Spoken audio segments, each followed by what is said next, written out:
rhythm of change. This is the sound of redemption. This is the way that we bring it down. Down, down, down. Down, down, down. Down, down, down. Down, down, down. Down, down, down. Igniting the fire within you. Exalting the melody of freedom. These are the things that will bring it down. Down, down, down. Down, down, down. Down, down, down. Down, down, down. Down, down, down. So gather the faithful. Tell everyone to stand and shout loud. Shout loud. Shout loud. Let's bring it down. Let's bring it way down. Let's bring it down. Let's bring it down, down. Let's bring it down. Let's bring it way down. Let's bring it down. Let's bring it down, down. Down, down, down. Let me tell you, it's in the air. Joy is in the air. Love is in the air. Can you feel it? What it feel like? Freedom. What it feel like?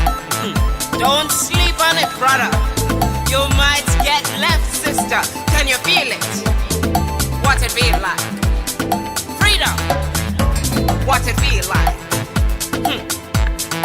Justice.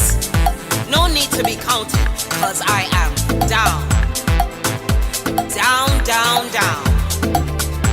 Down, down, down. Down for the end of racism, for the end of bigotry, cause I am down. For the end of misogyny, that's right.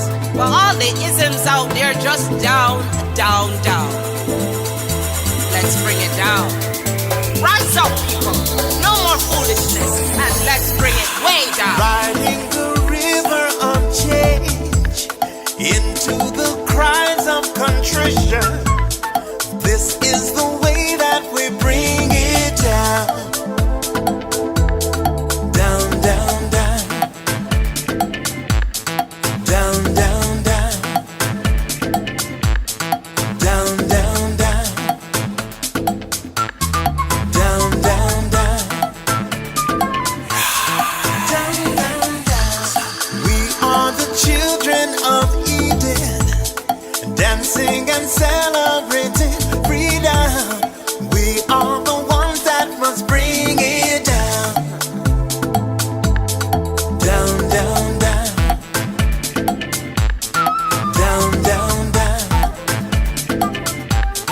Down, down, down. Down, down, down. Down, down, down. So gather the faithful. Tell everyone to stand and shout loud. Shout loud. Shout loud. Let's bring it down. Let's bring it way down. Let's bring it down. Let's bring it down, down. Let's bring it down. Let's bring it way down. Let's bring it down. We've got to bring it down. Down. Stand up and shout. Stand up and shout. Rise Accountability together. starts now. The Eric Dawson Radio Show. Yeah. Rise up. Stand up, shouting loud. If you are not prepared to come to that table and to represent that voice, don't come.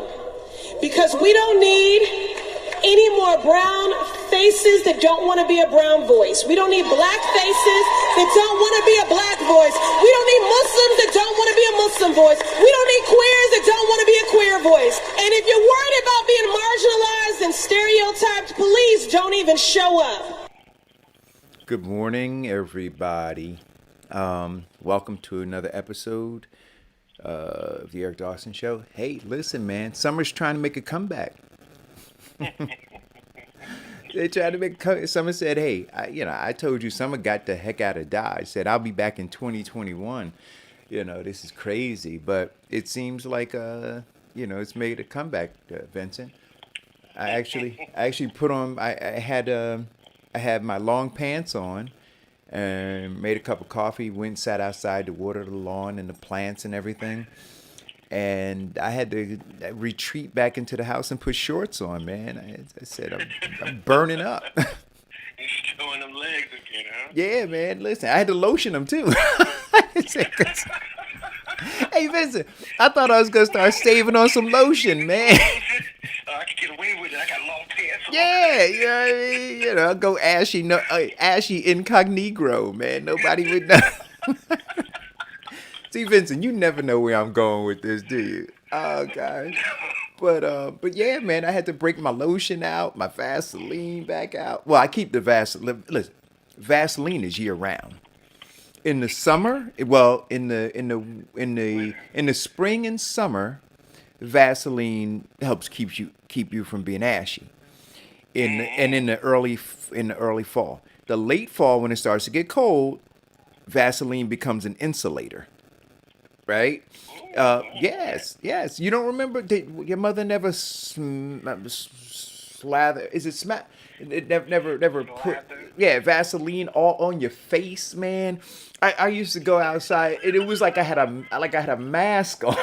It was like a windbreaker. It was like a windbreaker, man. She was like, "Come here, boy, come here," and you're like, "No, ma, no." And she just put it all on my face, man, like a painter. Oh my gosh. And then, I'm going to call my mother after this show and remind her how she traumatized me with the Vaseline. And then also where, you'd have like a little crust on the corner of your eye or whatever. She'd take her finger, lick it, right? Lick it. And you're like, "No, get away." Yeah. No. Pull a handkerchief off and tell you to spit on it. No, she never. Well, she would use a napkin, but never a handkerchief, but a napkin or just a finger. If we were outside and and we were getting ready to get in the car, and she looked, she said, "Come here, boy, come here," and she look at me, she said, "Come here."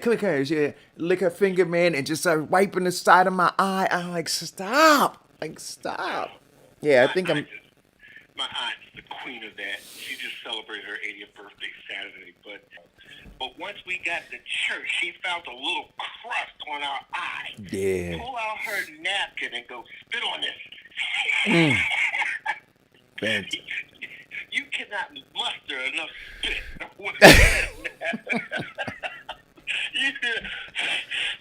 Yeah. Spit on. I said, spit on it. Hurry up. How you leave a house like that? Yeah, I go. Gosh. Oh, God. Man. Those were good times, man. Anyway. Childhood traumas of just getting prepared to go out. Because in that generation, the big census was you were to represent well. Yeah. And the one thing that you were not to have was ash anywhere. Hey, listen, man. Man, the black community should have had stock in cocoa butter, too. See. Vincent, listen. We had the cocoa butter sticks. We had the cocoa butter tubs. We had cocoa butter everywhere, man. Put some cocoa butter on that. You got to burn. Put some cocoa butter on that. You got ash. Put some cocoa butter on that. Butter on it. Man, Cocoa butter and comet. Oh.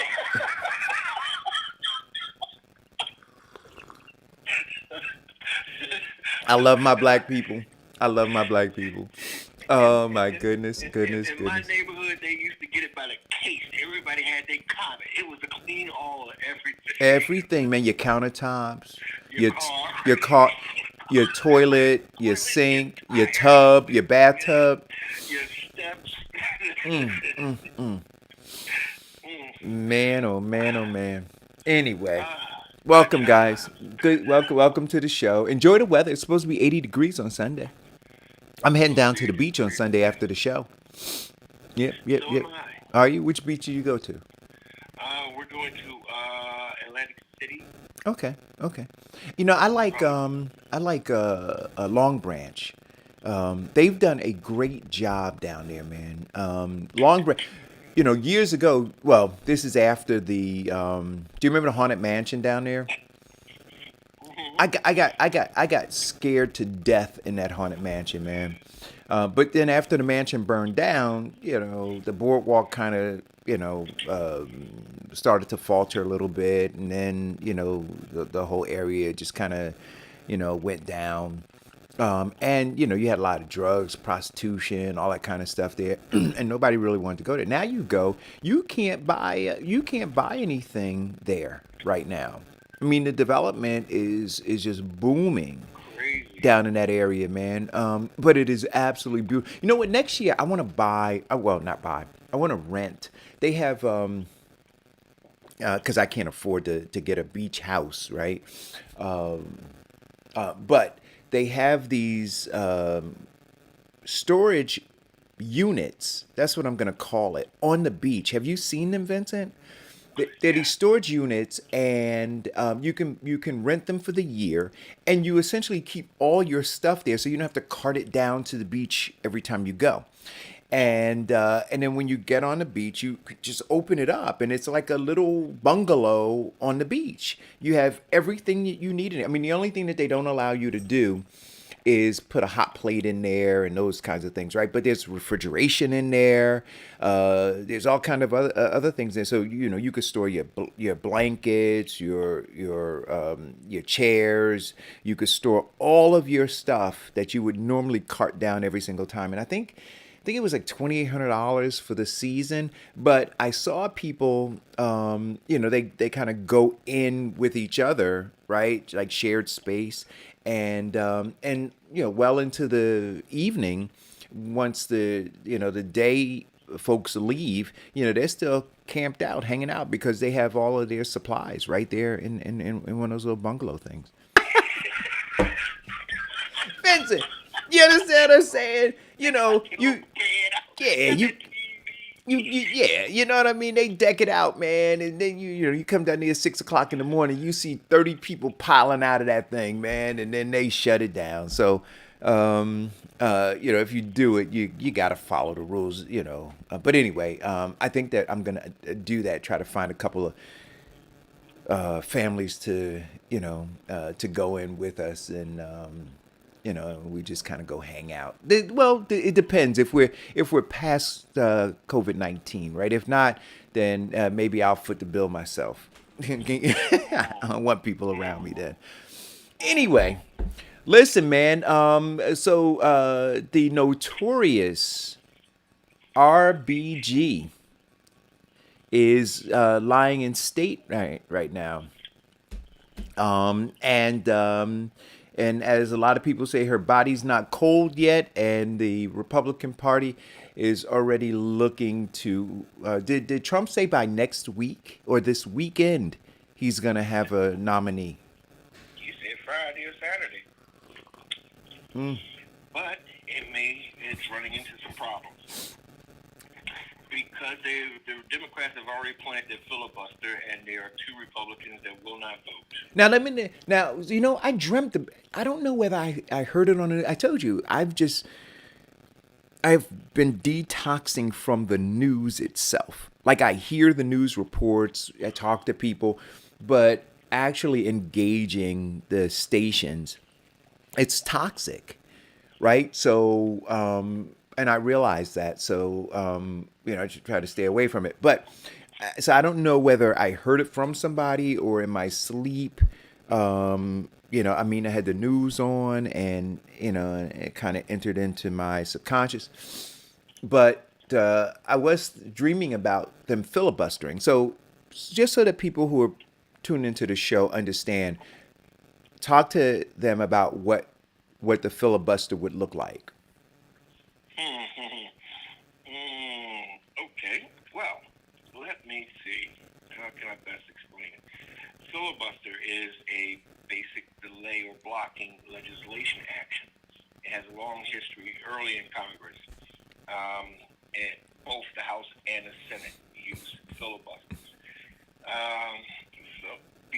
And there's a rule: when the speaker has the floor, he can talk as long as he wants.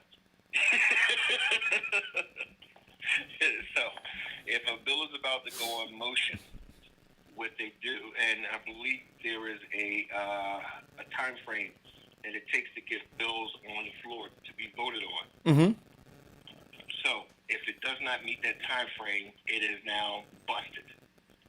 Right. And they have to try it again until they just get frustrated with it and drop the bill. So essentially, it's just a continuation of once you get a representative, and all of them have an opportunity to speak, right? Mm-hmm. And so if I were a congressman, I could get up there, and if I could hold going to the bathroom, or because that's really the only reason you would stop, right? Because you'd have to go to the bathroom. But aside from that, I could stay there for 4 days and just continue to talk. Correct. Right. And so and then once one stops, then you have it's like tagging another one in, right? So the other one comes and talks for whatever, and so they could essentially, if you say, how many days are there to the election? We have 41 days. Right, so 41 days. So if you do the math and you say, so 41 days is 41 24-hour periods, right? How many Democrat Congress men and women do you have? Oh, God, we've got, 160? Right, so if you just did the math, right, and you said, okay, if each of them committed to speak 10 hours nonstop, 10 hours, right? You could figure out how to stretch that time out that you would exhaust the amount of time that they have to confirm somebody. Yes. Right. So that's what they're working on now. So I would say that there will not be a confirmed SCOTUS, right? You may very well be correct. And also, a little political inside information. Mm-hmm. The Republicans are pushing to get a confirmation. Well, so listen, they should be doing what they're doing, right? I mean, I don't expect them to do anything differently. My real thing is this now. The Democrats and I've been looking at posts, and I posted something yesterday and said, please, guys, don't allow folks to guilt you because you're standing up for your principles. Right? I see all of these posts by some friends of mine, that are saying, well, see what you did because you decided to have some progressive views, because you decided to vote your interests, right? Because you decided to finally stand up and take risks, right? Because being free requires taking risks. Let's understand this. There are people who die. So here's where I am with this, Vincent. People are complaining about, well, if the Republicans get a 6-3 majority on the courts, you're going to roll this back, you're going to roll this back, you're going to do this. Look, folks fled the plantation. Folks risked their lives with the Underground Railroad. Folks risked their lives through history, their lives. And so we're now going, well, this is what is at stake here. And I'm saying, you know what? Sometimes you got to risk shit, right? And if this does, if there is a 6-3 majority on the courts, then it will hopefully wake some people up to understand, hey, see, you know what? You screwed around, right? You aligned yourself with a party that didn't give a shit about you. They kept playing games and playing games and playing games. And this is why you're where you are. Not because you stood up for yourself. And so, yeah, now you got to bite the bullet for a generation. Because you were sucking up for other people. Right. But now you got to bite the bullet for a generation. But you know what? This too shall pass.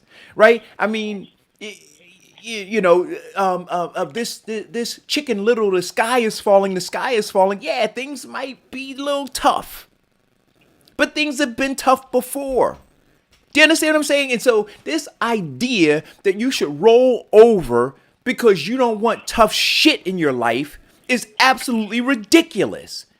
And I'm going to begin, and I'm going to tell you this too, because I'm on fire right now. I'm sorry. I wasn't going to do this today. I really wanted to take the day off, but I'm tired. And I've been blocking people, and I'm going to block some more people.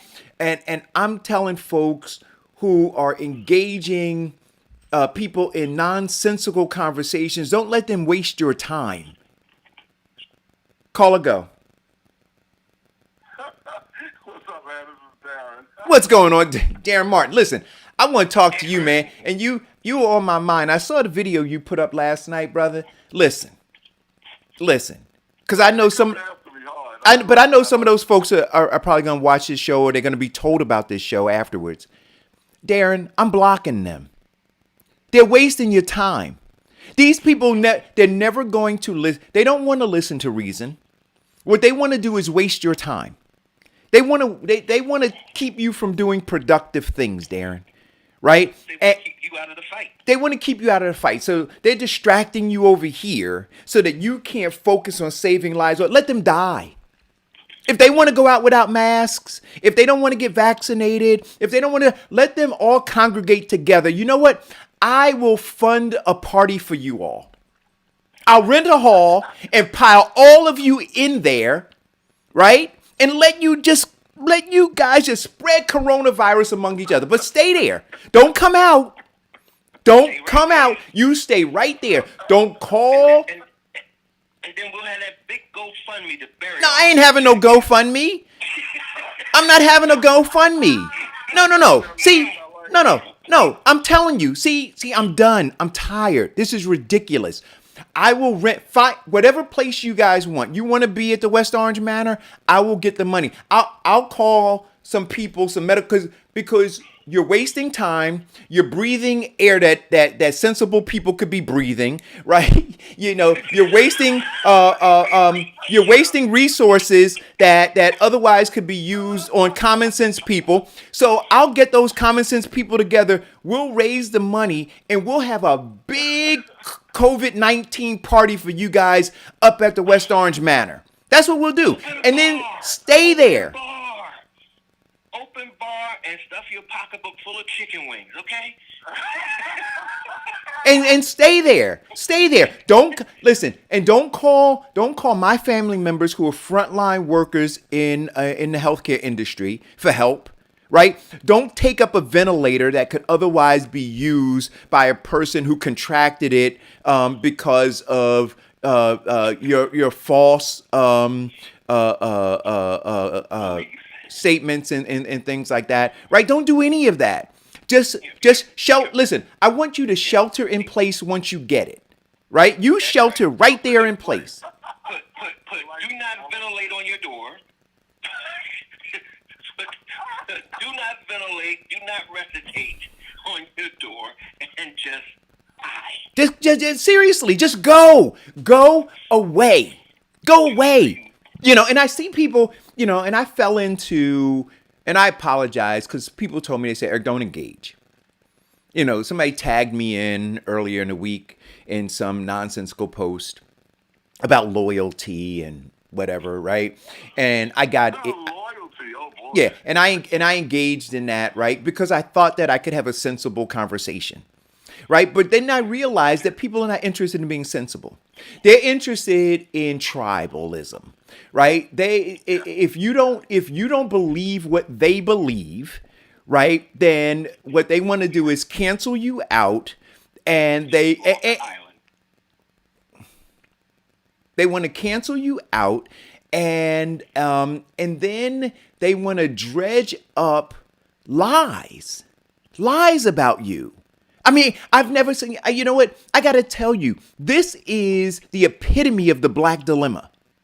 The epitome of the black dilemma, right? Because I've watched some of these people, and some of them early on were callers on the show. They were supporters of the show. They pretended, wait a minute, they pretended to be supporters of me and cared about. But now I'm listening, like I'm reading some of the comments, and I'm going, really?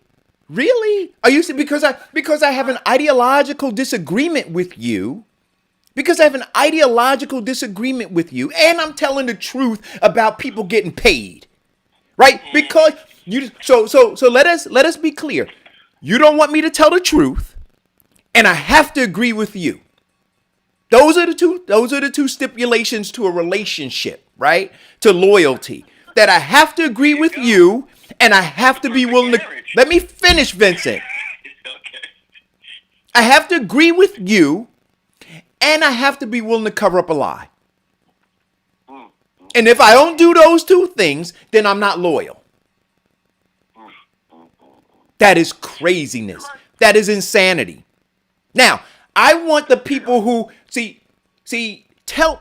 come, because those people haven't said that they're not being paid.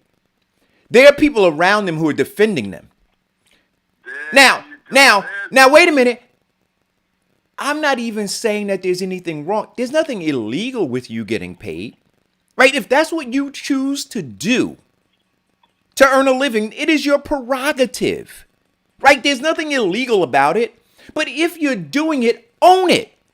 That's all I'm saying. Just own it. But if you're doing it and then you don't want to own it and then you don't want people to talk about it and then you have agent provocateurs coming and deflecting and defending you. I mean, that's craziness.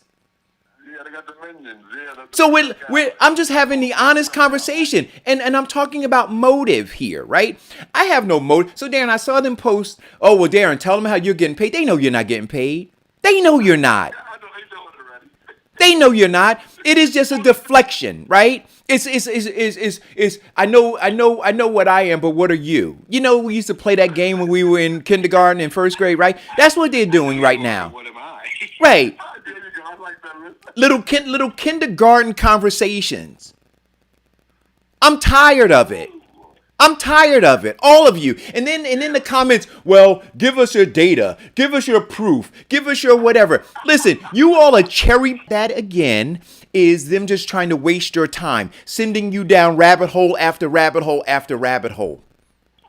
I would not engage. Darren, you're an adult. I love you. You're a good friend of mine. You are an honest broker, right? My advice to you would be, don't let them waste your time. Told me the same thing. Yeah. Just block them. She said because they're not even applying common sense. They don't want to. They have already decided, and it is, listen, and I'm saying this again, it is your prerogative. You see, this is what I say to people. I don't have the resources to pay your bills, right? And because I don't have the resources to pay your bills, I can't tell you how to earn money to pay your bills.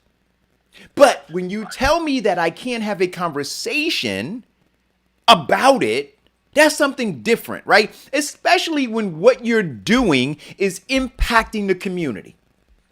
Of course. Right? So you say to me, Eric, I need you to, and not just Eric, but to Darren and to all of the other people who care so very much about Black Americans and Americans in general, that we need to just, it kind of reminds me, Darren, of the people who harbor drug dealers and other criminal criminal element in the community, right? Well, I got bills to pay, right? So they start justifying it, right? I got bills to pay, such and such is out there selling drugs, but he contributes to the household, and if he wasn't doing this, so that's why I'm not telling this, that, and the other, right? And so for that, they're willing to ignore the damage that is being done to the community. Because personally, now, again, if that's what you choose to do, then that's what you choose to do. But now when you tell me, if I live next door to you, that I shouldn't say anything because you need to do that, there lies the problem. Because no, I live in this community too. I am a member of this community too. I have family members and friends who have contracted, some who currently have COVID-19.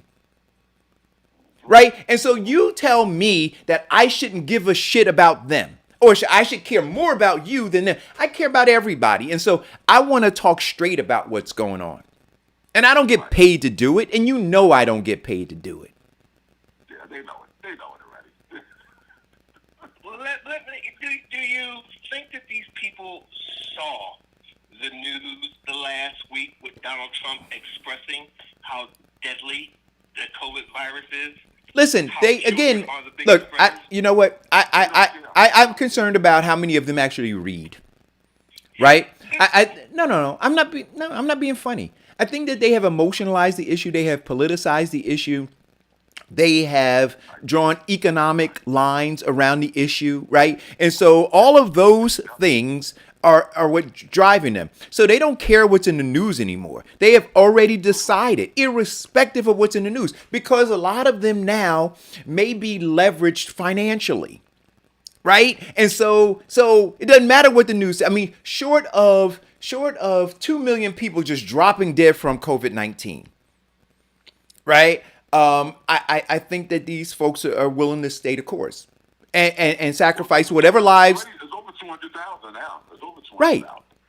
Right. And so, and again, guys, listen, all I'm saying is this, and I'm going to say it to you again. I don't want to be in a relationship, a friendship with people who say to me that I can't tell the truth and I can't disagree with you. I don't want that. That's not a friendship. That's not a relationship. That's not a friendship, and it's not a relationship. That is a controlling, abusive situation, right? Where somebody says to you, the only way that we can get along is if you agree with me and if you cover up for me. I don't want that, ever. I would never impose that on anybody. And I'm not going to allow people to impose that on me. I love myself too much. Now, if you're in a relationship, a friendship with somebody who's demanding that of you, I say run. Run for the hills. Forrest, run. I'm telling you. I'm telling you. Look, I want to be able to have honest debate, and I want to be able to pull your coattail when I think that you're doing something you shouldn't do because of love, right? And so if you I want to be married to Halle Berry, but that ain't gonna happen either. They're not going to honestly debate you. They will not come out and openly talk with you about it. They will not come on this show. Although you have invited them many times, they do not do it. They lurk in the shadows, talk behind your back, and then take credit for your success. Oh, wait a minute. Can I talk about that for a second? I got to say this. Oh, my gosh.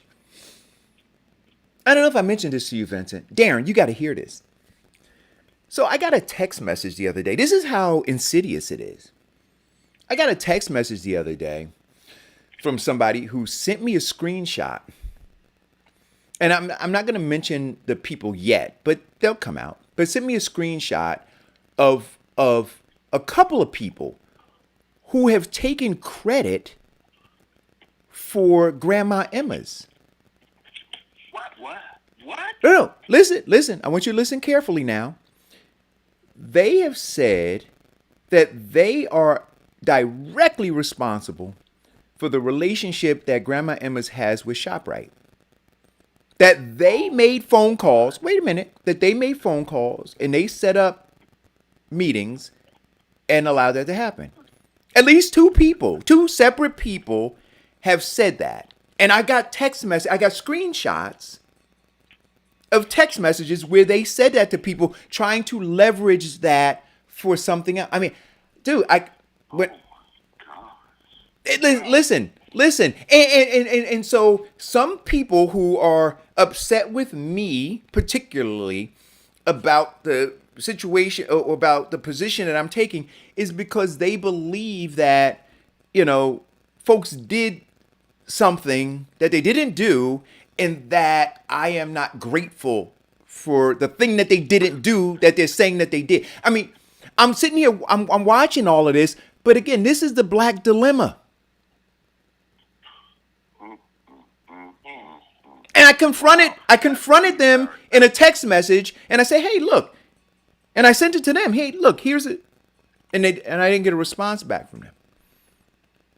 But listen, guys, but this is why I'm saying, Darren, some of these folks are dangerous, right? So those kinds of things that they're doing there go beyond the pale, right? And it enters into something entirely different, right? It's a psychosis that I can't even begin to articulate or explain. But Well, Abdul Rashid responded on your feed. He said, "Oh, I saw it. I saw that dog bite, and he'll bite again."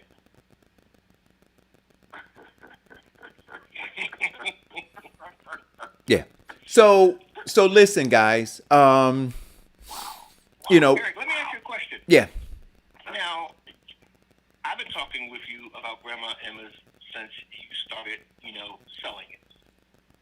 So I don't remember any of those conversations where anybody other than you that was up at 4 a.m. baking. Right? Is that true? Yeah, but that's not even the issue. Like what I'm saying is this: is that there are people who are attempting to leverage the success for personal gain. Yeah, they're cloud chasing. Right now, right? Yeah. And not only personal gain, but also to sow dissension, right? Yeah. And look, and for people, look, I want to say this: I am so grateful, so very grateful for the level of support and encouragement that I receive, and I never have an issue in acknowledging and telling people that I love you, right? But the things that folks are saying just isn't true, right? And I just, and I wasn't gonna do this, but look, the only person, so you all know, we'll clear the air on this. The only person responsible for helping me or helping our family get this product into ShopRite is my brother Darren. The only person. Yeah, I'm gonna tell you that. So anybody who tells you anything different, they're not telling you the truth. My brother Darren made a personal phone call to the owner of the ShopRite, and then he personally called me and said, based on the relationship that he had with my brother, he was willing to try our product. That's it. See, one of the things that I do love about this is that I can come on, and then I challenge. The call-in number is 908-481-5499. But like you said, Vincent, they won't call. See, because I decided long ago that I don't want to hide in the shadows. I don't want to do anything, and through this entire thing, I want you to understand, in 4 years, almost 5 years now, people have lied and lied and lied. They lied about the studio that I was in and what happened there. They lied about money I owed and some other stuff. They lied about my family, and they lied about, and they lied and they lied and they lied and lied and lied and lied. Right? I am 100% determined to continue to shine a light, to do my best, and I'm not without flaw, but to do my best to bring truth. And we can debate it. But then there's some things that are not debatable, and that's why when I say just cut them off, because I'm not going to debate whether the Earth is flat or round. I'm not going to debate that, right? And people say, "Oh well, let me call it. I'm going to be a devil's advocate," and I continue to say, "The devil doesn't need a lawyer," right? So we can get beyond those kinds of things because it's just a waste of time. But there are some things that we should be debating. We should be leaning into hard discussions about certain kinds of things that will that impact our community or that can help move our community forward. But then there's some other things, and you got to recognize them very quickly, where people are just, like I said, agent provocateurs, and their job is to just sow dissension, create distraction and deflection, and waste your time. And we have to identify that and get rid of them. Yeah, I agree. I agree. So let's not give that a I think that you should not. Thank you, Cesare. I appreciate Not give them the fuel and the energy, and that's all they're doing. The only thing that they're lynching on or trying to chase the cloud that Eric Dawson's in is because of the exposure. The only reason that they're lynching on to Darren Martin is because of the exposure. Well, you know what, Vincent, go deeper into that because it's important to talk about this. And Darren, understand this, right?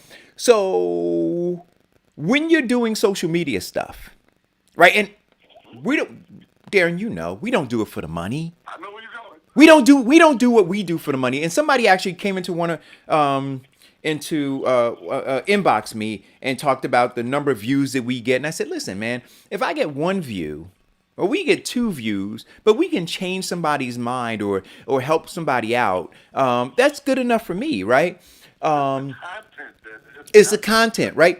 But people make money on views, right? And the more they can create controversy, the more views they get. And then they can take that data and show it to somebody and say, hey, listen, this is why you should be paying me because I can generate this number. Cut them off. Cut them off. That's why they want to hit you on to your star power. Right. And that's why, so when I get tagged and stuff, I don't respond because you're tagging me because you want me to engage so that you can show metrics of 200 comments and you can show metric of certain number of views because the people who dial into my page will now watch the debate between me and you and all of the other agent provocateurs that you then invite into the thread. I'm on to the game, guys, and I'm letting everybody else know what the game is. See, I am in the business of trying to inform, engage, and empower. That is it. I can over here figure out how to pay my bills. I don't need to climb on the backs of suffering Black Americans to earn my money. I don't need to do that. I've never done it. I never will.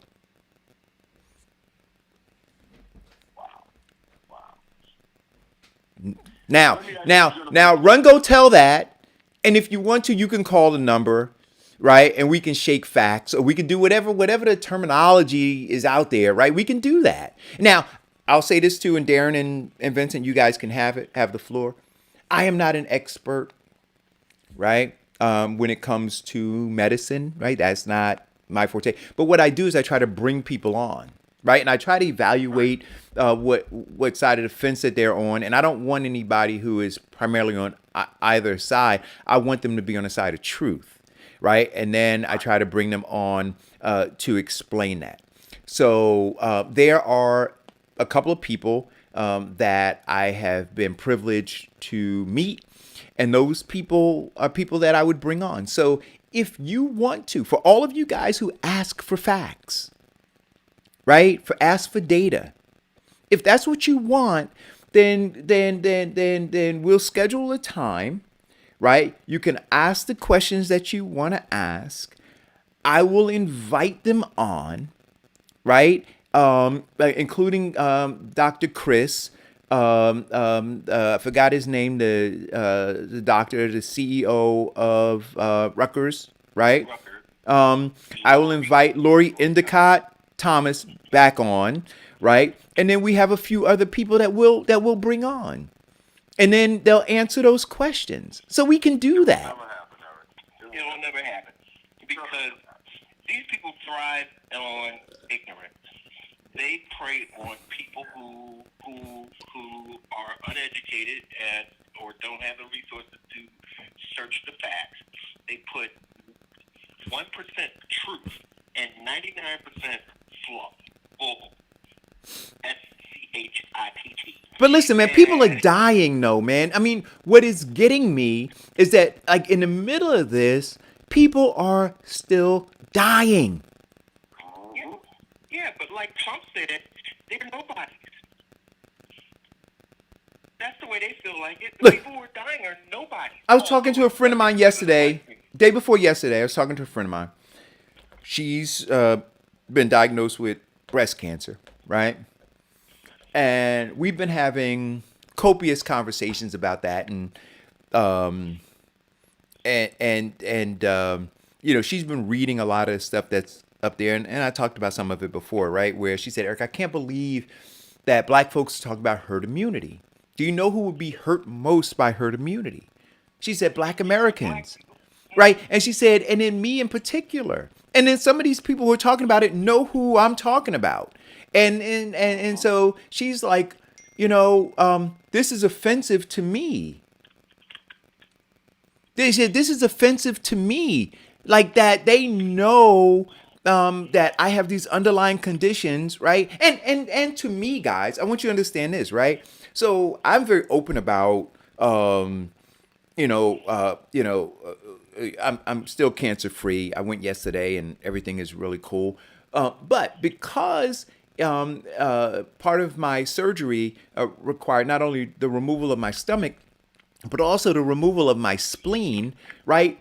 That leaves me susceptible, right, to to all kinds of stuff, right? So I have to be particularly cautious, right? And so now when people say, those people, right, who talk about loyalty, right, say, yeah, we should have herd immunity. Yeah, I should be around you without a mask, and you shouldn't wear a mask. And I'm like, you don't give a fuck about me.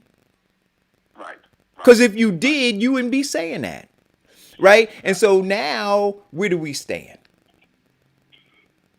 Well, when you die, they say there's something that you did and shift the blame. Oh, it wasn't this. It's because you were out doing this. See, and that's all a part of it. Shifting the blame, giving fake facts, and people believing them are dying. I mean, I've got relatives who have died of breast cancer. I'm a cancer survivor myself. And the biggest thing that happened to me when my mother had breast cancer, and she passed away from it, was this. Her religion did not believe in the techniques of breast cancer. Because at some point in time, you would have to take, like Robin Roberts, the bone marrow and platelets. And that could have saved my mother's life. But because of her belief, she died. Yeah. Right. So, look, guys, this is where I am. I'm fired up, and just stay out of my way. That is the easiest thing to do, right? I recognize that right now there's some hurt feelings, and people caught up in their emotions about different kinds of things. So the best thing to do, right? They say sometimes space, right? Space. So just space. Don't come into my threads. I'll block you. Right? You do your thing, and that's cool. Please don't tag me in any bullshit, because I'll call you out on it and then I'll block you. Right? Just go and do your thing. Go and do your thing. But don't tell me to compromise my morals, my values, and my principles. Don't do that. Exactly. Don't do that, please. And you're right, Eric, because I told a few of them last night and even this morning on Facebook, listen, I don't love you any less, but we're going to agree to disagree on it. Right. And that's it. And one of them had the nerve to say to me that I posted smiley faces. And I'm always happy because I mean, SJ Gone wakes me up. I'm happy. So one of them had the nerve to say to me, "You want to give me smiley faces to me? I don't know why you would be smiling." I said, "I'm smiling because I don't take this stuff personal, because you guys are social media activists." Right. Right. I don't take it as stuff serious. Yeah. Yeah. Well, It's not personal. See, the thing that kills me, Darren, I love social media activists. However, if you're going to do something, be on the right side of history. Be on the side of what's true. Don't sit here and take money from people, killing other people, and consider yourself an activist. How are you an activist if you are enslaving someone else because you're getting a couple of coins? Yeah. well, listen. Through history, we've seen people who have done that, right? Who have taken money to do whatever. So again, my thing is No, it's 80% of your Congress. right. Right. So my thing is simply this, You're doing your job, what you perceive to be your job, right? That's it, right? You show up and you do these shows and you talk about this stuff. You post this information. You believe that that is your, but you want to be able to do it unimpeded, right? And there lies the problem, right? Like you say, hey, clear the path for me and just allow me to go and do this. No, I'm not going to do that. And so now where do we stand? Oh, let's see. A man who tells the truth as he sees it, researches the facts, makes sure that it's true, and puts it out to people. Yet they love the simple fact that you're telling the truth as long as it's not the truth about them. Right. So once again, I'll say this, guy. They're not your friends. And so look, if you really want to get the truth out, if you really believe that what you're saying is the truth, we can schedule a series of Saturday roundtables, right? That could be Zoom roundtables, and I can certainly convince Dr. Chris and others to be a part of it, right? Where we can, figure out how to create a forum where some of the most critical questions that are out there are asked and answered in a civil way, right?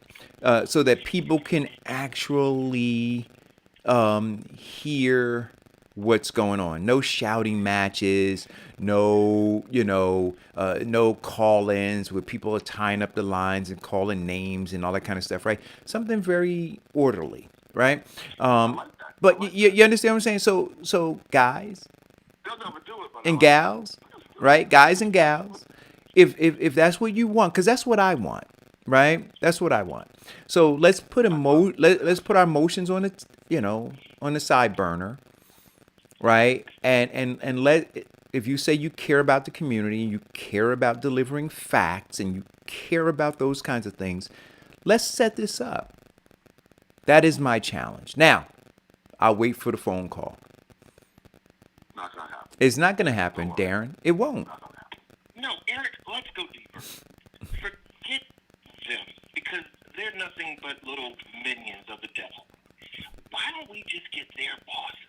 Let's get the devil out there and match what he says to them against the scientists and the doctors. Well, right, we can do that. But what I'm doing is I am not ignoring the landscape, right? Hold on one second. Hold on one second, caller, please. I'm not ignoring the landscape. And the current landscape, and we talked about this, our community in particular, the Black American community, is not a community of people that are deep and heavy readers, researchers, or anything like that. And so through relationships, they gather information and they move accordingly, right? And so you have people who, based on 20, 30, 40-year friendships and relationships, have influence. Right. And so it is important to acknowledge that influence that they have. Right. And not ignore it because it's real. And to say, look, if you really care about these people that you influence and you really, really want to get the truth out, then let's set up a forum. Right. And then you invite those people. Right. And if you really want to go through the facts, and if you're asking where the information is coming from, again, Eric's not an expert, but what Eric can do is reach out to people who have 30, 40 years in the industry doing medical research, right? Those we would all agree are experts to some extent, right? And then bring those people on and then have a civil discussion, right, around these issues. Call it go. Hey, what's up, guys?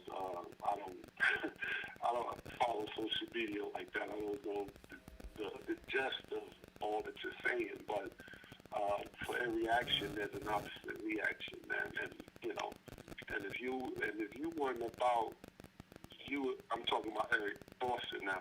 If you weren't about informing, educating, empowering people, your platform was going long before everybody had to be virtual. So now, if you wanted to capitalize on that, it would have been so easy for you to to start talking nonsense and crazy stuff to get all of these followers and do all of these things, but you didn't. Matter of fact, you downsized. I'm like, what happened to the backdrop? What's going on? And then this and that. You downsized on what you were doing to focus on something. I commend you for that. That's commendable right there. But what I wanted to say was, Ronald Reagan was a mastermind because he ended the fairness doctrine for what we're going through right now with all the conspiracy theories and all this other stuff. The fairness doctrine was about if the news media had fought on one side of an argument, they had to, by this doctrine, bring on somebody of the opposite side of the view. That's why you saw all of these Malcolm X and James Baldwin debating all of these different people on all these different shows, because it was the fairness doctrine in effect. And people was like, well, he makes sense. Oh, his opponent over there, they make sense. But, oh, no, and this person give you the facts of where you can find what is true and what is not true.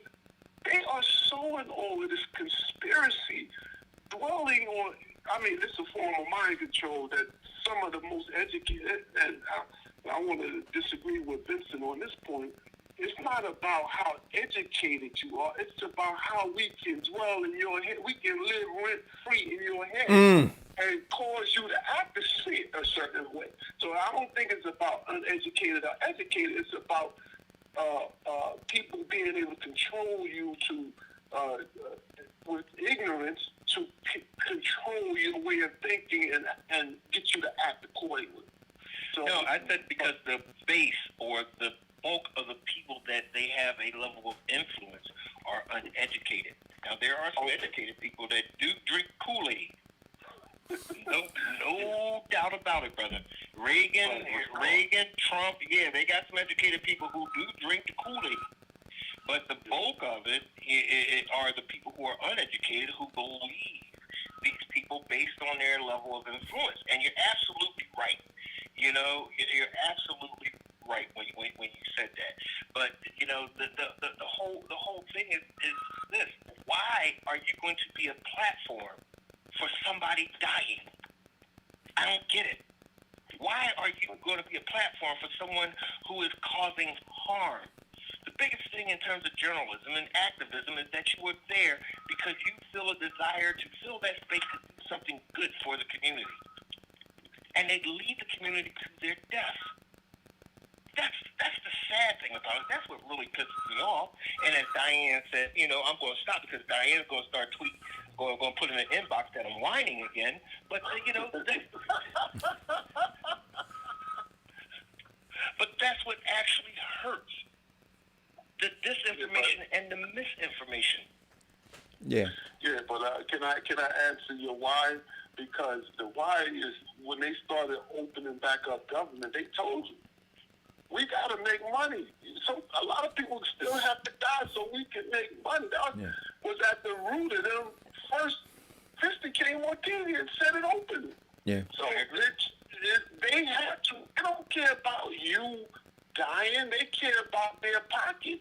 I agree. What's the guy from Godfather Pizza? He bit the dust. So you know what? I got to ask this question. And somebody asked me, I don't know if it was you, Vincent, but somebody asked me this question. All of the anti-vaxxers, all of them that we see, part of the news is about the rush to this vaccine, right? And I heard on the news today that the FCC and the FDA is putting in stricter regulations and things like that, safety and so forth, so on, right? But outside of that, the other person that is prominently talking about rushing the vaccine is Donald Trump, right? Correct.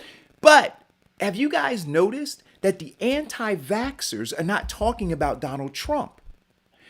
They have bifurcated their conversation to attack vaccines, but not attack Donald Trump, who is pushing a vaccine by November. Yeah, true. Let us riddle why. I want you to understand what I'm saying to you guys. See, because I believe that the people who are funding this are also funding Donald Trump. Right? And so the anti-vaxxers can't attack the person who their funders are funding. Because I want you to go through their pages. You don't see any of them.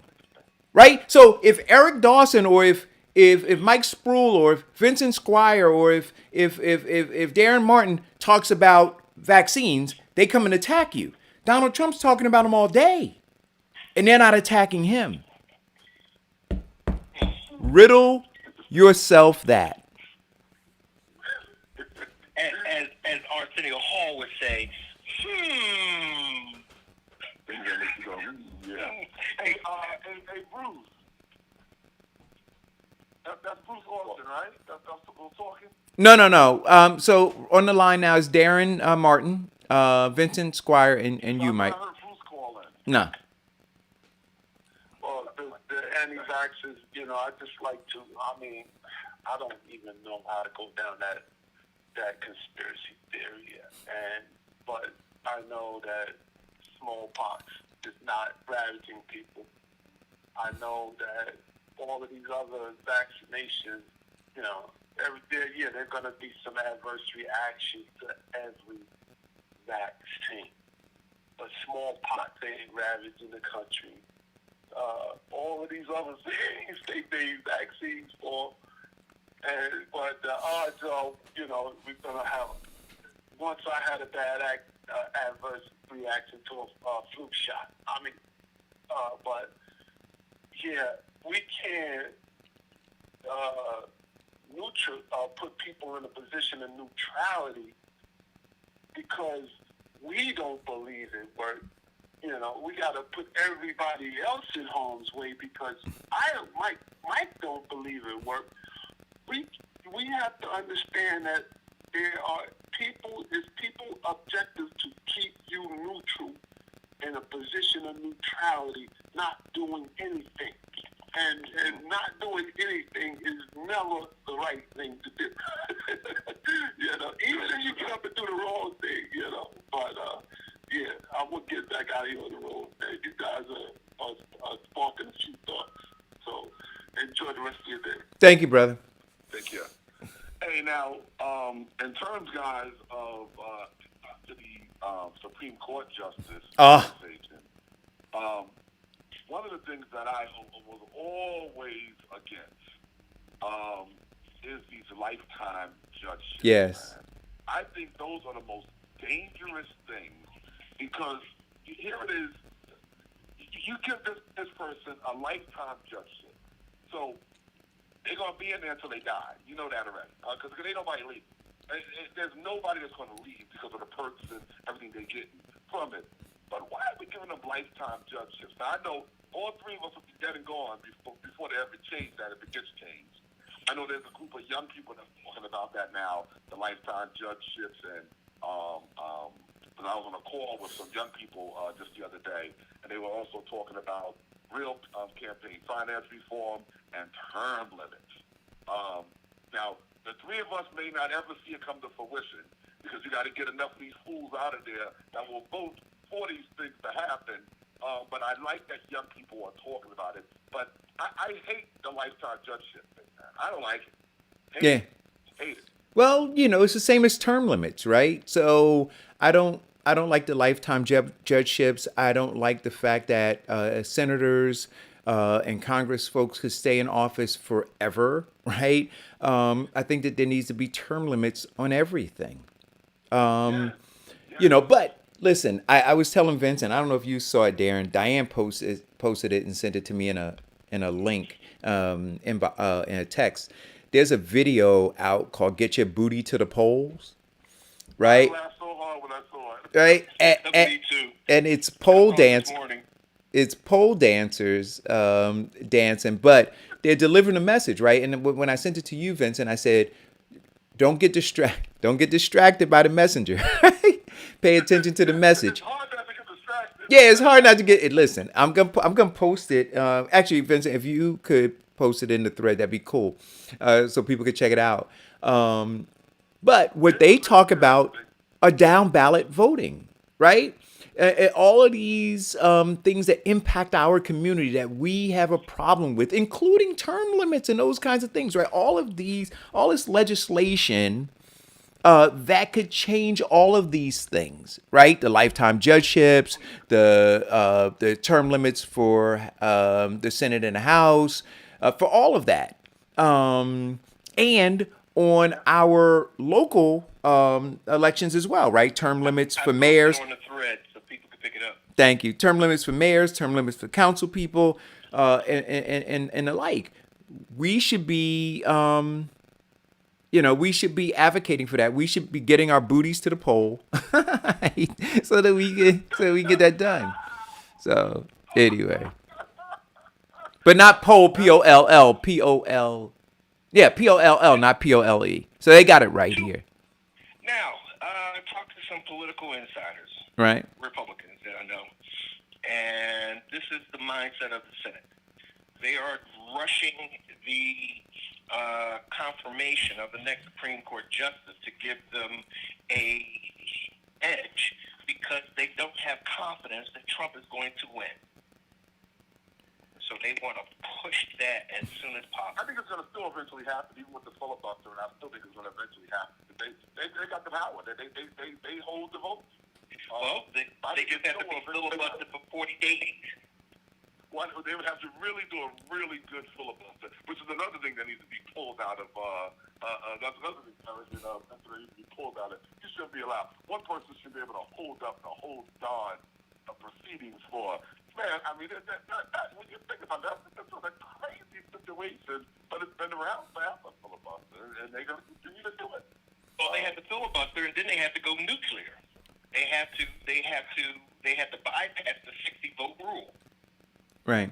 But I think that, Darren, I think that this it's going to be real interesting to watch how government works, right? And certainly one of the things that I will say, Donald Trump, his presidency is really stress testing our democracy, right? All of the things that we have just kind of rolled along with are being looked at, right? Are being examined in a way that they were never examined before, which I think is good, right? I do believe if you got 40 days and you've got enough senators, enough Congress men and women, I think that you can divide those hours up, right? Amongst all of them, and I think that you can get it done. I really do. Provided that they all have strong bladders. Right. But I like that. Yeah, but I think that they could. I really do. I think that, I don't agree with the filibuster rule, but don't hate the player, hate the game, right? So it's right. So right now that rule is in place. So for them to use it, whether you dislike it or not, if they can use it effectively, then they should. Yeah, well, that's the other thing. The other thing that we have to look at in terms of Black America is we stand a chance now of losing everything. In fact, everyone does. One of the things that... What do you mean? No. Qualify that. Well, let's see. Well, let's qualify it. What's up to play right now is the reversal of Roe v. Wade. Okay. What's up for play right now is the reversal of Brown versus the Board of Education. Okay. What's up for play right now is the same thing that happened in 1863 okay. or 1833, where they took the Constitution to the Supreme Court to uphold civil rights. Okay. And it was overturned. Okay. They overturned parts of the 13th and 14th Amendment because of the mindset and the ideologies of the Chief Justices. Okay. That's what we're looking to lose. So no, call up your senators and tell them, hey, filibuster the hell out of this. Brown versus Board of Education, right? In New Jersey, we have the most segregated schools in the country, right? So the question that I would ask you is this: how's it working out for black folk?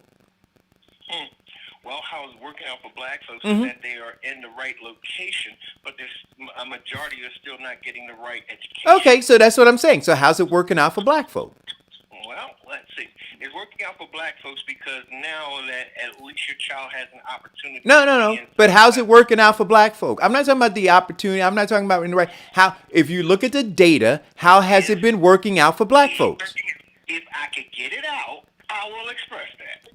It ain't working out, Vincent. How it's working out is that they are able to get into better schools and giving them the opportunity for that education. Now, there are other things involved in them getting that great education that comes into play as well. However, they do have their foot in the door. Yeah, but you know what? They got their foot in the door, but it's getting closed on them, and they got corns and bunions as a result. So. Okay, so when is that anything new for black folks? No, so my point to you is this. No, so here's my point to you, Vincent, and this is what I've been saying. So you have this illusion that black folk are faring better. I'm saying look at the data. I have the illusion that black folks are making progress. Vincent. And we need to keep going on with the progress. So whoa. Before we get into the male PMS on Vincent Squire, let's look at this, okay? Because there have been black folks who got their foot in the door, it was stacked up against them, and they still made a success. Right, but Vincent, but you know what? But I'm going to say this whole time out. Even before the passing of Brown versus Board of Education, I can tell you some black people were able to succeed even through all of the segregation. Right? Wait, Vincent. Wait, no, stop it. No. Vincent, are you... Vincent, come on, stop it. Here you go again with that nonsense. Are you suggesting that prior to Brown versus Board of Education, there were no successful black people? No. Okay, so now stop it. Now, but what I am suggesting, Eric, is this, okay? And it's even taken another turn, and that's a whole nother rabbit hole. What I am suggesting is this. Brown v. Board of Education gave black people the actual legislation authority to now pursue.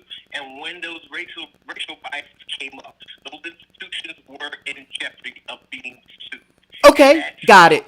But what I'm saying to you is this, that even with all of that, right, because of the structural racism that exists, even though we had that in place, black folk, they found other ways to adjust the mousetrap to keep black folk from advancing. So I'm saying to you, what we always say, okay? When we start winning in the game, they change the right. rules. So no. So that's a point that I'm trying to make. And so to say that we're going to lose now, I'm saying we've been losing. We haven't been winning. And so now this, wait a minute. Wait. So now this narrative that says, hey, if this happens, guys, we're in a world of shit. I'm saying, yo, we've been in a world of shit. Eric? Yeah. There is no disagreement on that. Okay. On So that now, point. if we agree on that point. Eric, what I am saying, before you get it twisted again, what I'm saying is what we have gained, although it is considered marginal. Okay? Is that what you're saying? Our gains have been marginal because we've been losing. No, what I'm saying to you about. Okay, so you asked me a question, so I'm gonna answer the question. What I'm saying to you is this, and I gave this example before, right? If we were to look at this as a race, right? And so our competitor was on the 20-yard line running a 100-yard race, and we were on the 0-yard line running that same 100-yard race, we would say our competitor was 20 yards ahead of us, right? So now you're saying with the passage of all this legislation, we got moved up to the 20-yard line. Okay, got it. But I'm saying our competitor got moved up to the 50-yard line. right? And so now when you say, wait a minute, so now when you say that we've made gains, I'm saying don't look at it with blinders on, right? When we say we've made gains of 20 yards, we say they made gains of 30 additional yards. So were they in the beginning, but wait, let me finish and then you can. But so prior to the passage of all the legislation, they were only 20 yards ahead of us. Now I'm saying they're 30 yards ahead of us, but they want us to focus on the fact that they moved us 20 yards. Now, what I'm saying to you is this. So the fact that they have exceeded 30 yards beyond us and they moved us up 20 yards, what I'm saying to you is this. Now what they want to do is take the 20 yards, increasing their gain. Okay. That's the whole point. We will be losing what we have gained, even though what we have gained doesn't compare to where they are, but it's going to put us further back. And I'm not in a position or have the proclivity to move back. No. Forward. That's interesting. Now, I think both of you guys are right to begin with. I certainly believe Vincent is right that we've had some gains. It certainly hasn't been anything significant. You're right about that. And Eric, you're right because we've been getting the crap beat out of us for a long time. Basically sending our kids into buildings that were not performing well, being in front of people that didn't have the intellect or didn't have the whatever they didn't have to make sure that they were being educated properly. But I also think the third leg to this is when the three of us went to school, our parents were a lot more in depth with our educational needs. There you go. Preach that, brother. Very involved. They understood that the formula has not changed on how things should happen with education. One, you need active, concerned, and certainly parents are engaged. But then you need on the school end, you need administrators and educators that are really tuned in, really know that have the proper credentials, not this. This one is one class has a substitute system work that has a lot of legs in this race. But I agree with Vincent, Eric, that we will lose the little bit of gains that we've gotten with a new Supreme Court. And unfortunately, that's why the Democrats are going to have to do this filibuster thing. I still, again, like I said a couple minutes ago, think it's going to eventually happen. That they're going to get this, they have the votes. That's why it's so important to make sure that you get your people lined up and in the right position. It's going to be interesting. It's going to be interesting. It is. It is. And what we are looking at is the theater of politics. And we're looking at the game played at its finest. Now, how are we victorious? It depends on the tenacity of the players. We on favorites have lost. And that is what we are putting our hope on. That the Republicans, who are the odds-on favorite, because they have the numbers, that they lose because of the filibuster. Or that they lose because the Democrats decide to file impeachment hearings and get everybody now scrambling to justify that. So, one way or the other, we cannot go back. That's the whole thing. Yeah, sometimes I think that, right, so what they say, the definition of insanity is doing the same thing over and over again, expecting different results, right? So I'm saying that right now we're doing the same thing over and over again, expecting different results, right? And so sometimes I don't know that it's going back. I think it's changing course. And sometimes changing course may seem like we're moving backwards, but we're simply changing course, right? And I think that it's a matter of perspective. And you know, well, no, you're right. Backwards is a change of course. No. Right. So I'm saying this, Vincent. You know, all of the sky is not going to fall, right? It's not going to fall. And I think that anybody who's preaching that the sky is going to fall, is just wrong, right? This too shall pass. We need to stay focused. We need to stay focused on what's in our best interest. Mm-hmm. Right?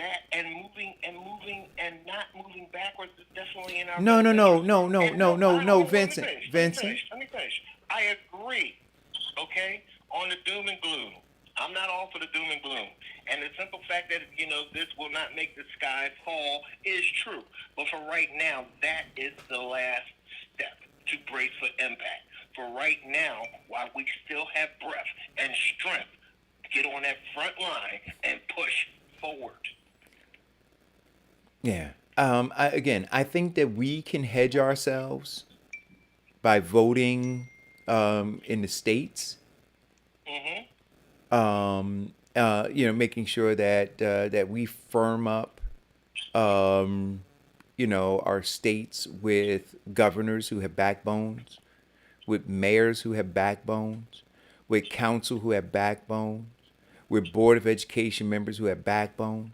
I think that if we did that, right, if we did that, irrespective of what happens there, I think that each state, the way that our government is set up, right, we can, we would fare well. But I think that, I think, Eric, yep. before you go, let's add another group of people who need to develop a backbone. How about some of these voters and some of these people who are sitting on their butt? Oh, no doubt. I agree. I'm not debating any of that. But I'm saying so we can do that work. And if we did that work, right, you'd have the Supreme Court, working, the way that it's going to operate.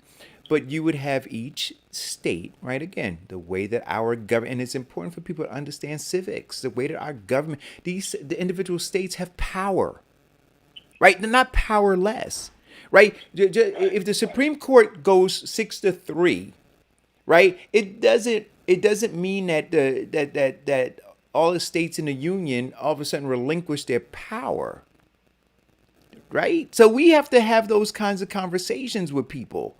And that's where I am. I'm saying, do you understand the power that your governor has?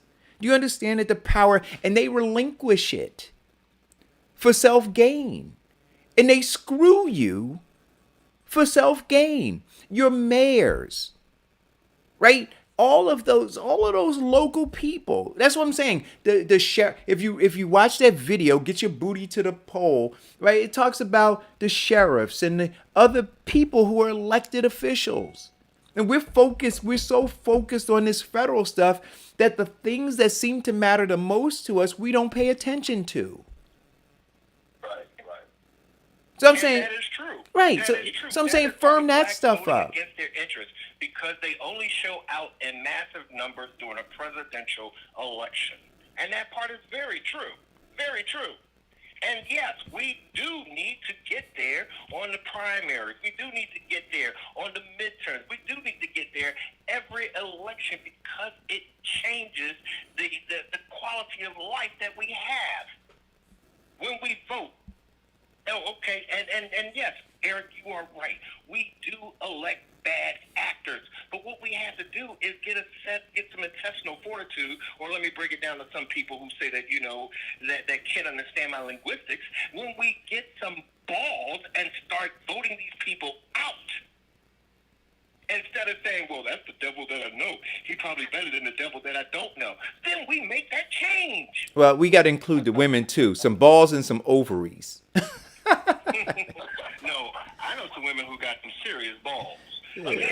And I'm not talking literal, but figuratively. They look at AOC. I mean, that's a woman with some balls. Well, I would say that she wouldn't say that she has balls. She yeah. Okay. Yeah. Okay, let's talk Yiddish. She's got some hook spots. Yeah, there we go. Which basically means balls. So. But is a community, a race of people with some balls. Yeah. Let's let go of this failed ideology of, oh, well, they're going to put in who they want to put in anyway. No. You put in who we put in. Yeah. So, so John McCain's widow endorsed Biden. She also made sure Trump wasn't at her husband's funeral. Yeah. Yeah. No. And well, one of the biggest insults to the McCain family was during his election. He called McCain a loser. He said he's not a war hero, he's a loser. He was captured. A hero is someone who's not captured. right. So the question is, though, for me, right, is her endorsement of Biden more just her being caught in her feelings and being able to hurt Donald Trump as opposed to, you know, Towing the party line? yeah. No, I think it was in her talking, in what she said in her interview. She stated, no, my husband said that, no, I'm a Republican. But more than being a Republican is that I'm an American. And I'm a servant of America. And I need to do what's best for America. And since I'm a Republican, the Republicans get the shine and the glory of putting those things into action, not this toe the party line.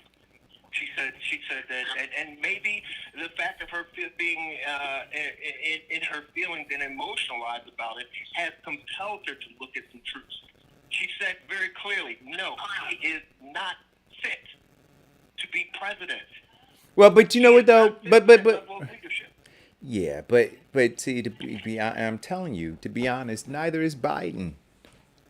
Seriously, like people are just ignoring at this point that Biden has some serious issues, right? You know, but they're saying, you know what, we're willing to overlook those because we believe that Donald Trump is worse. Well, there are, if you actually, and one thing, because like I looked at it, and I wasn't a Biden fan when Barack Obama took him as a vice president. But then I looked at, you know, the big thing that is hanging over its head.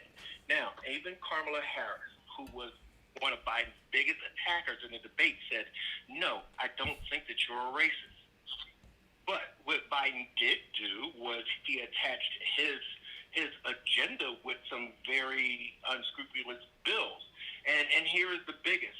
And it's not Biden's fault. Biden was one of the leaders in supporting the crime bill because he attached his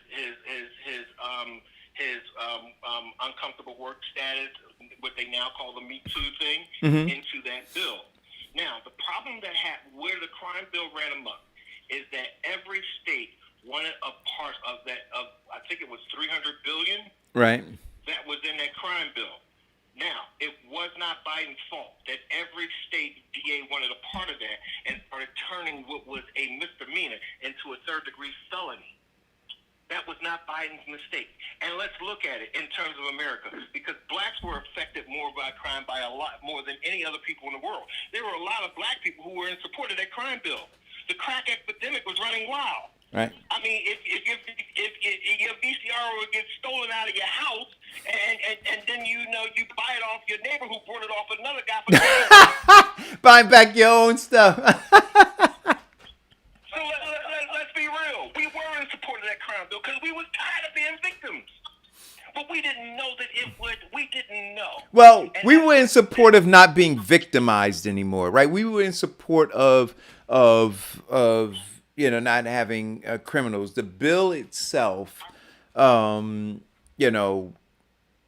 don't think that a lot of people fully understood the impact of it, right? And that maybe things could have been done differently to curb the violence, right? But again, the way that it was structured was based on how America has always seen Black Americans. Do you understand what I'm saying to you, Vincent? So, True. yeah. But we didn't believe that America saw Black Americans that way. Right. And they're going to help us with the crime.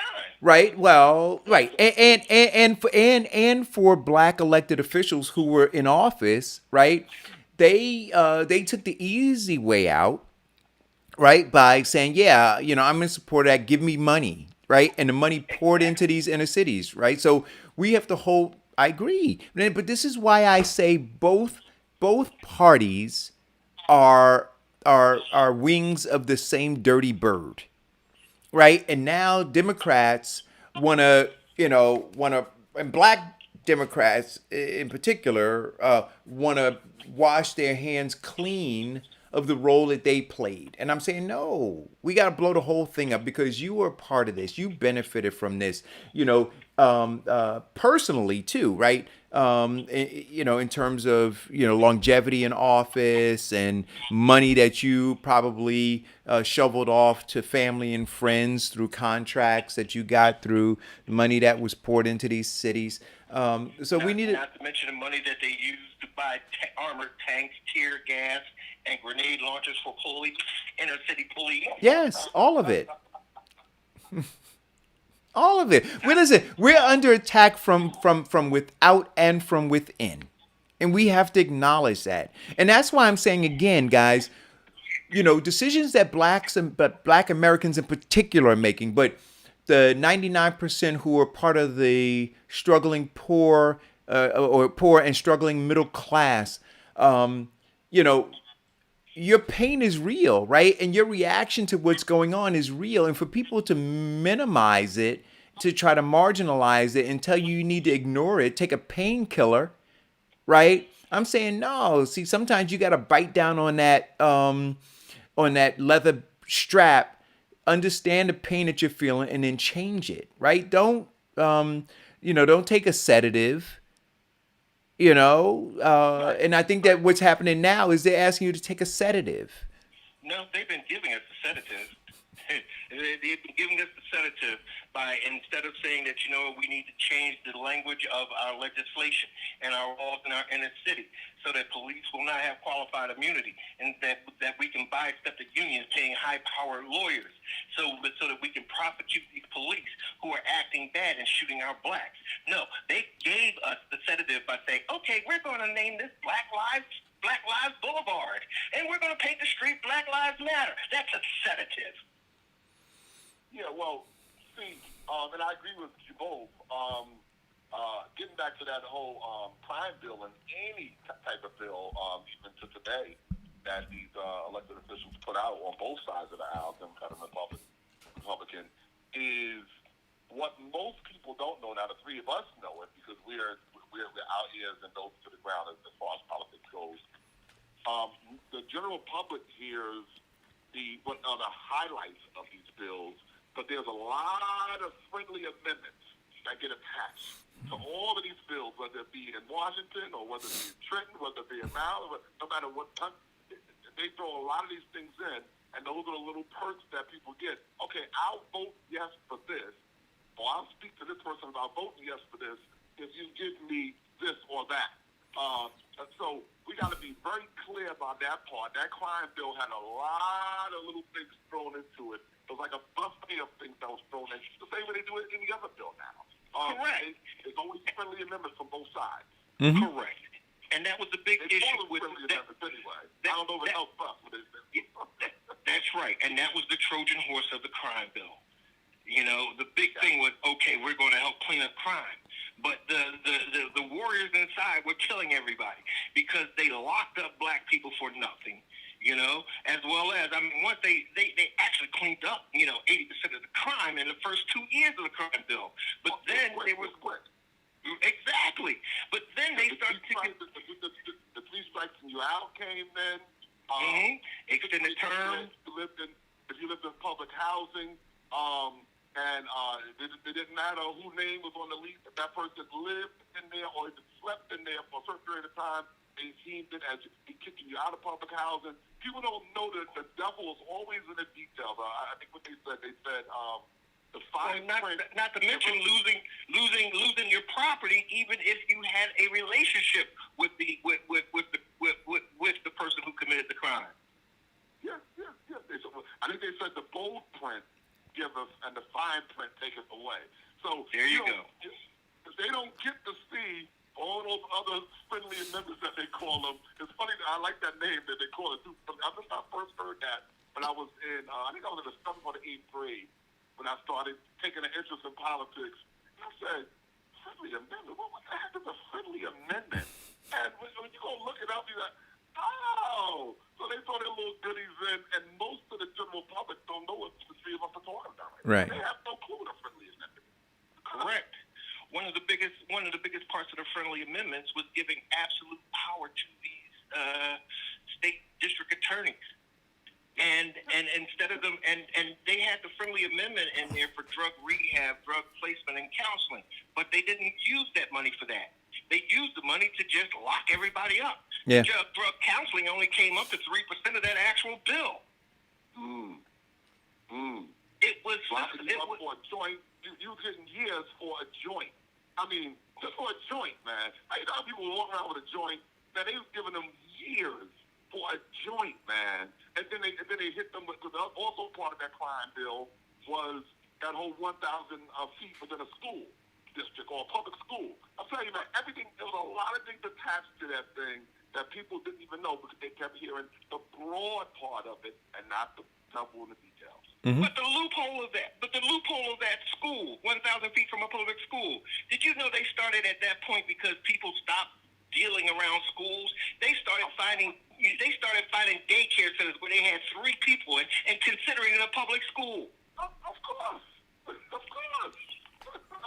See, once you give it to them, man, they take that thing and run with it, man. Yeah. Give them an instant, take a yard.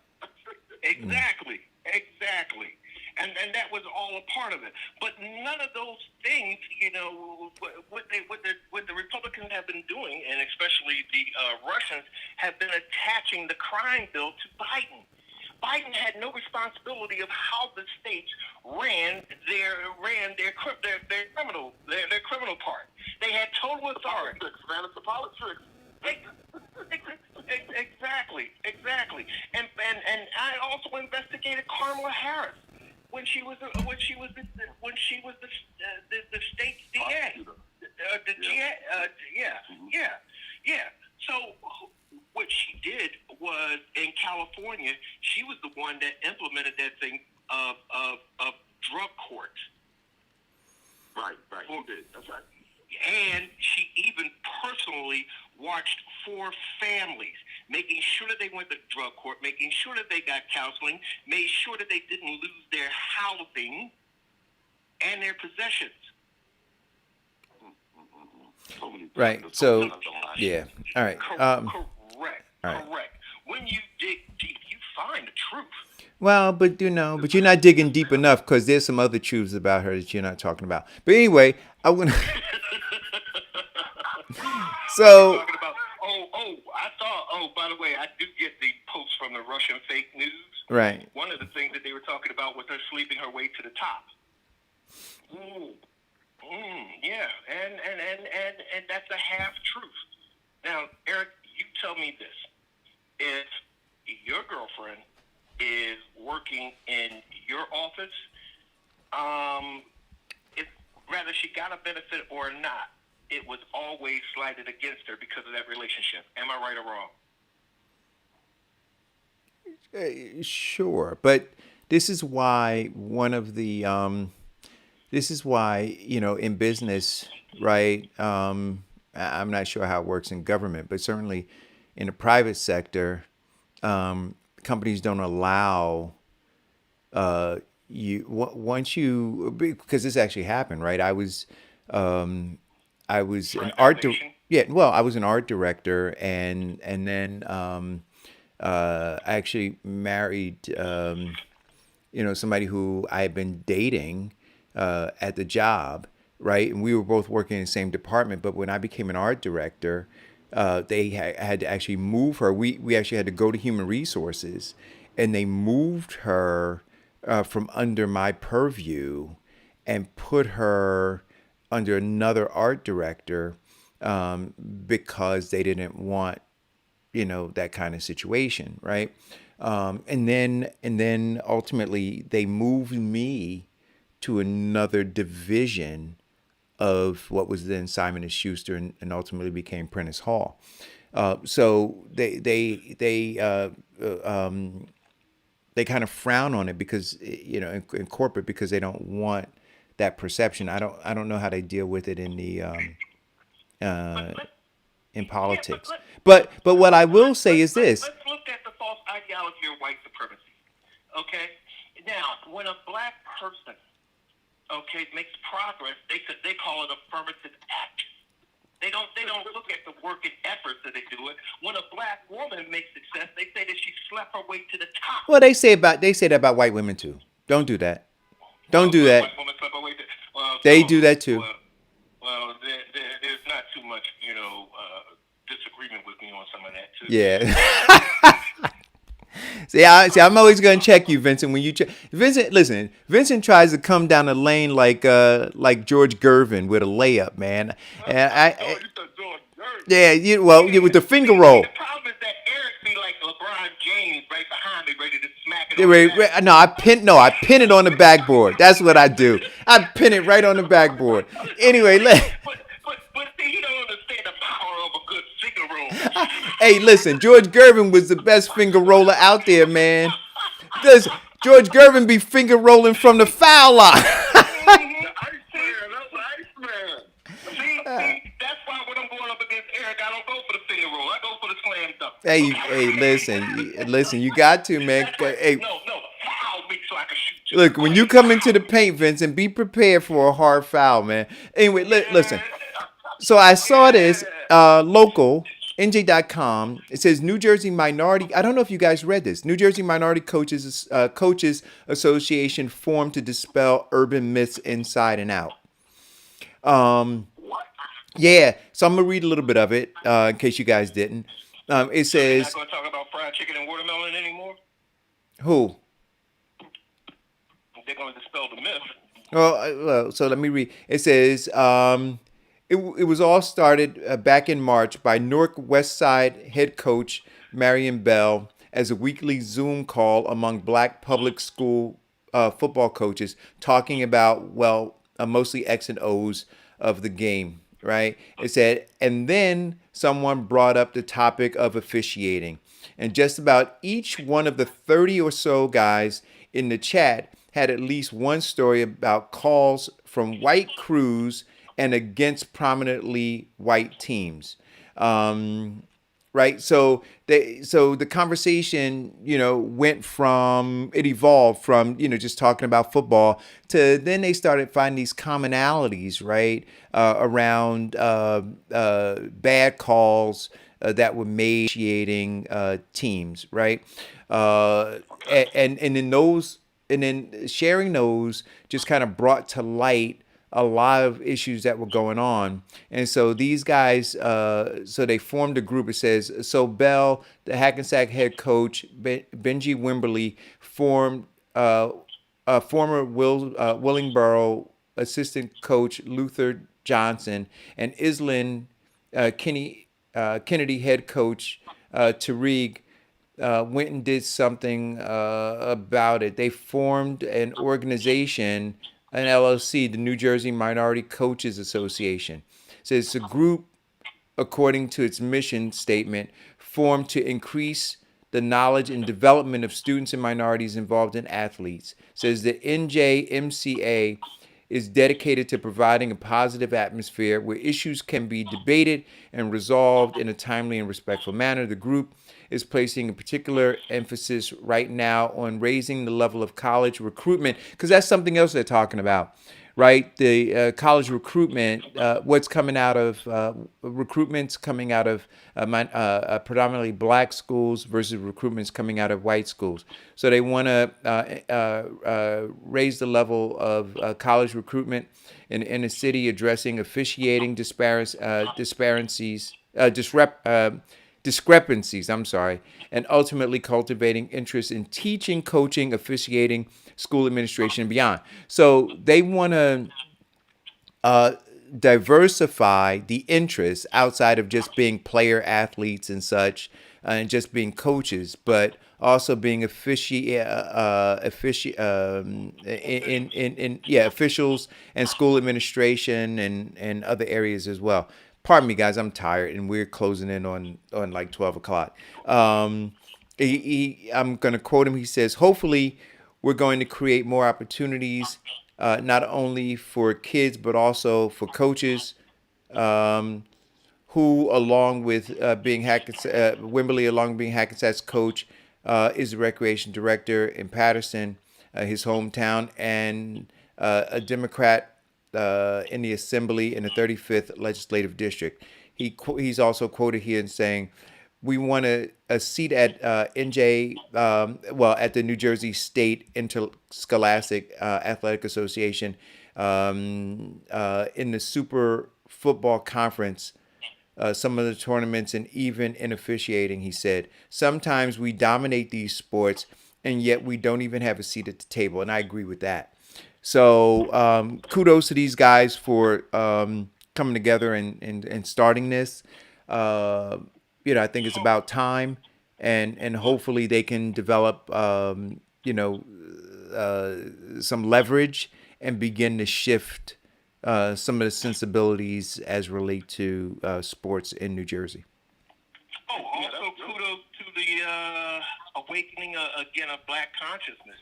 Now the newest trend is that, in fact, Deion Sanders is now coaching a historically black college football team, and now a lot of black top-rated athletes are turning down these larger schools that are offering them all kinds of money and going to historically black colleges. Right. I saw that. Yes, that is the best thing that we could do for historically black colleges, because you look at the black athlete being recruited. That's one of the biggest things that we excel in is the recruitment of professional sports and entertainment. So that gives money and fuel to these smaller black colleges that they can now compete with the larger. I think they're already top notch in terms of competing with education. But now, the draw of these football and basketball games, looking at these top-rated athletes, that increases their income level. So we don't have to now do the GoFundMe for our alma maters. They can now support themselves. Yeah. Talk about black helping black. That's a beautiful thing. Let me ask you guys a question. Yep. Do you guys believe that? Let me rephrase that. How do you guys feel about some of these Senate races and some of these races that's going on, like in South Carolina and some other places where, I don't believe the polling all the time. I think polling can sometimes be so skewed at times. But I like the race that is being ran in South Carolina. I forget the brother's name. I can't think of it now. Taking my son to school to go pick up this information. So I don't have the name in front of me.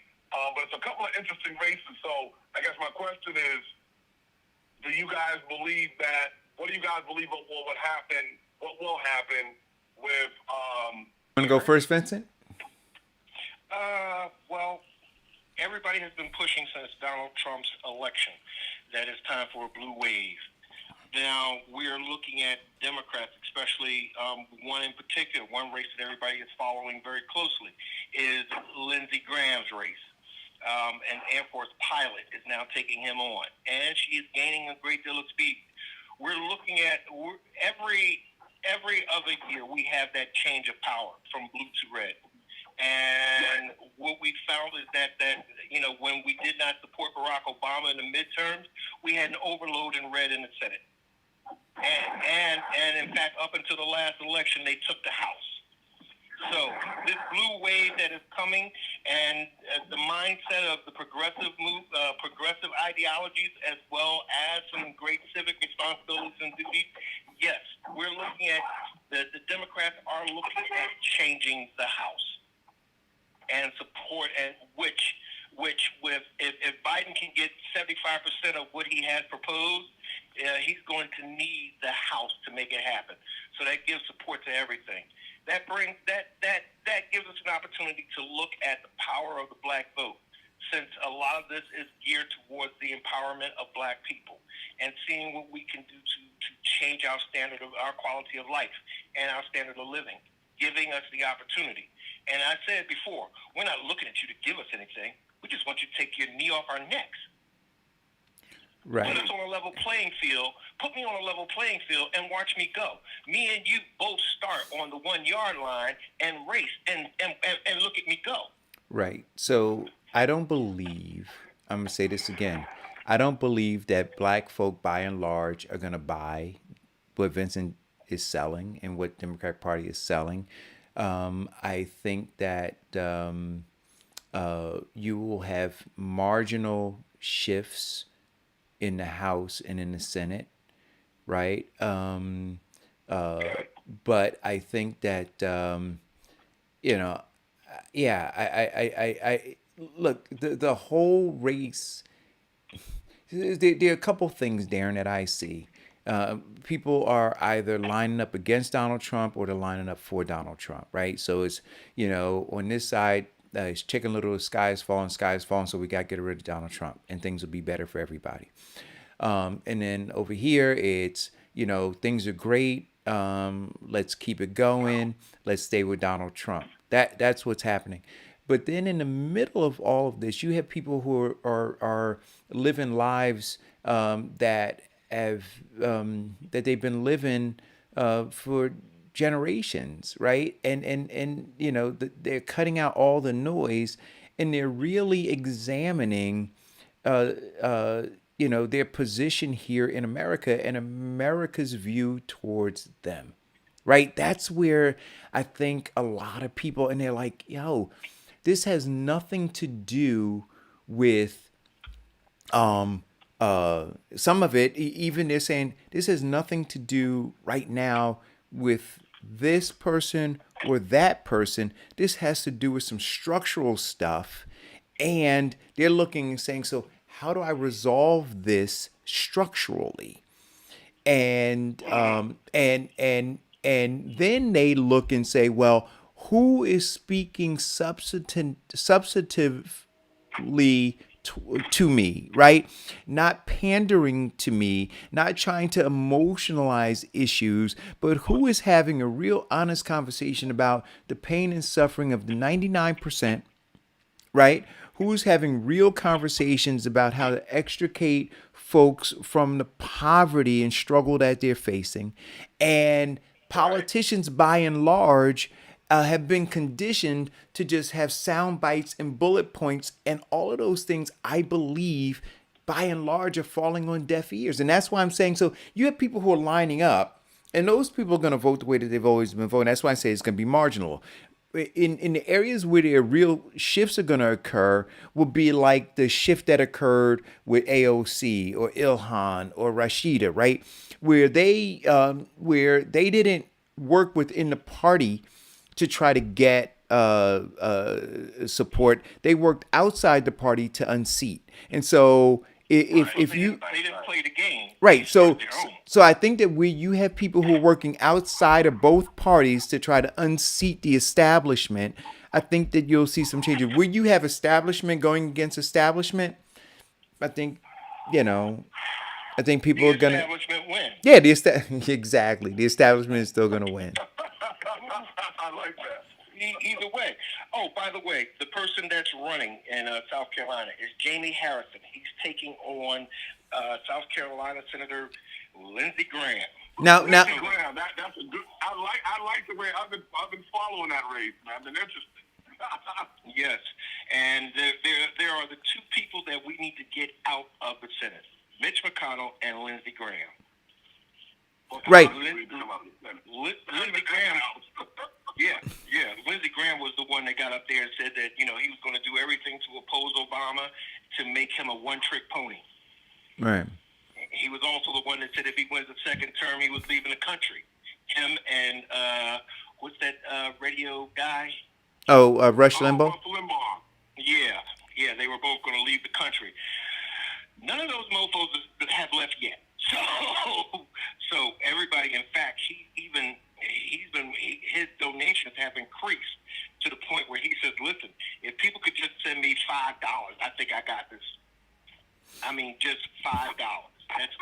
speaks to PJ. Yeah, man. I like these campaigns where you have that's why it intrigued me so much what Bernie Sanders did, because he was able to get so many different funders, man. Yeah. And small amounts, man. I think that is the absolute way to go, man. If people can get a campaign going, and I know we in this COVID era now, where you can't really go door to door. Lick drops are still going to be important for elections, because you still need to do the lick drops. You won't have enough face to face going on unless you're standing on the curb or the sidewalk and the people standing at their front door to give that social distance situation. But it's going to be interesting. I just like what I'm seeing. And I love the amount of young people that are involved in the electorate now, and that's running for office, because we got to get these old heads out, man. Kudos to our young people, especially, the young people that are out there with, protesting the injustice, black and white. Got to give them credit, because they are out there on the front lines. Those are soldiers and fighters.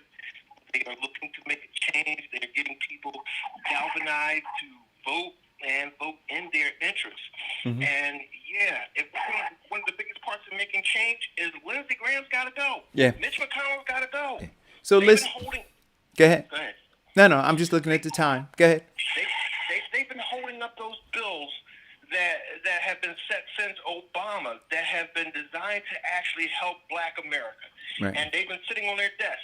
Trump just signed one for the historical Black colleges, and he's taking credit for it. A bill that was written by a Black woman. He's taking the credit for it. Okay. So listen, guys, we are at the 12 o'clock hour. I want to thank everybody for tuning in. Look, we got work to do. We got fighting to do. There are folks who are trying to bring our community down, and we got to oppose them.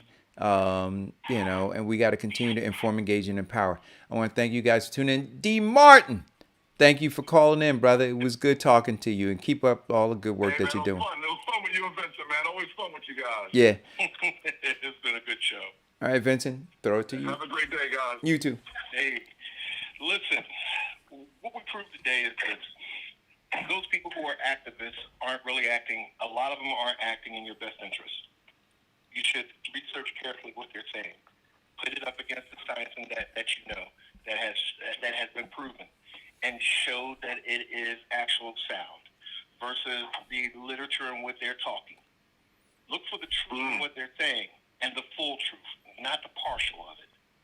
If someone has to tell you that if you don't agree with them, that you're not they're not friending you, they were never your friend anyway. If someone's telling you to do something out of your best interest, like not wear a mask, not keep social distance, when around you see everybody being affected and dying, they're not your friend. A true friend would want to keep you alive, keep you healthy, and look out. Martin, the caller extraordinaire, and of course, we'd be remiss without talking about Diane, the queen of media. We'd like to say, be safe. If it's God's will, we'll all be back tomorrow to discuss the issues in our life.